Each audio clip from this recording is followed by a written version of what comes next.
Imagine being so broke you have to sell your dog. Imagine being rejected 1,500 times. That many people telling you no? Would you quit? Or would you refuse to give up, even when you have nothing left? This is the story of Sylvester Stallone. Sylvester Stallone was born in New York City, and during his birth a doctor's mistake left the lower left side of his face paralyzed, slurred. This gave him his famous slurred speech and drooping expression.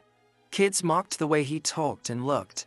Teachers told him he'd never amount to anything. But Sylvester had one escape: movies. He'd sit in dark theaters and dream about being on that screen someday, about being a hero, about proving everyone wrong, up to college. He moved to New York to pursue acting. He had no money, no connections, and casting directors said his face and voice were unmarketable. He went to hundreds of auditions and was rejected almost every single time. They told him, "You look weird, you talk funny, you'll never be a leading man." He worked odd jobs just to survive, cleaning zoo cages, ushering at a theater. But the money was never enough. Some days, he couldn't even afford food. Then came the moment that broke him. He couldn't afford to feed his dog Butkus, who was his closest companion. Desperate, Sylvester stood outside a liquor store and tried to sell his dog to strangers. A man finally offered him $50. Sylvester took the money, handed over the leash, and walked away crying. He later said it was the lowest point of his life.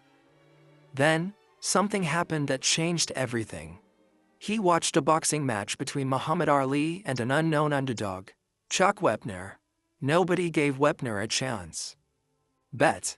He fought with everything he had, even knocking Ali down once. Wepner went the full 15 rounds before losing. He didn't win, but he proved that an underdog could go the distance with the greatest. Sylvester saw himself in Wepner, the underdog, the guy nobody believed in. He went home and started writing. For 3 straight days, he barely slept, pouring his heart onto the pages. The story was about a struggling boxer from Philadelphia named Rocky Balboa, a small-time fighter who gets a shot at the heavyweight champion. It wasn't about winning. It was about going the distance. He called it Rocky. When he finished the script, studios loved it. Offers started pouring in.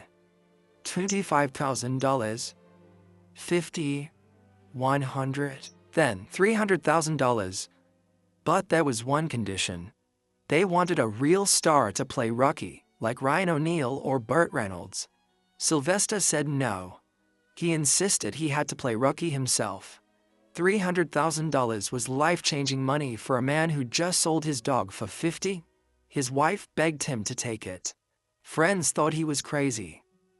But Sylvester believed in himself. This wasn't just a script, it was his story, his life. His shot, finally, producers agreed to let him star, but with a tiny budget and a low salary.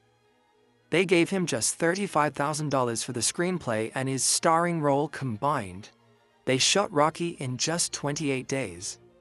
Sylvester did his own stunts and actually got hit during the fight scenes, too. When Rocky was released in 1976, nobody expected much. But something magical happened. Audiences connected with Rocky's story. They saw themselves in the underdog who refused to quit. Rocky became a massive phenomenon, the highest-grossing film of the year.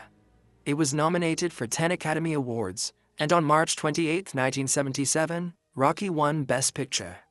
Sylvester Stallone stood on that stage, holding an Oscar, tears in his eyes.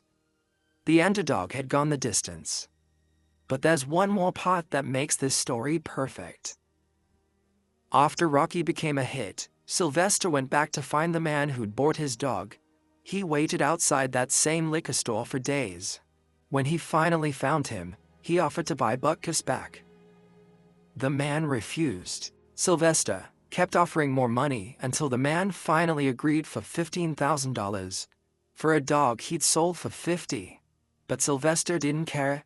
He got his best friend back. And Butkus even appears in the movie Rocky as Rocky's dog.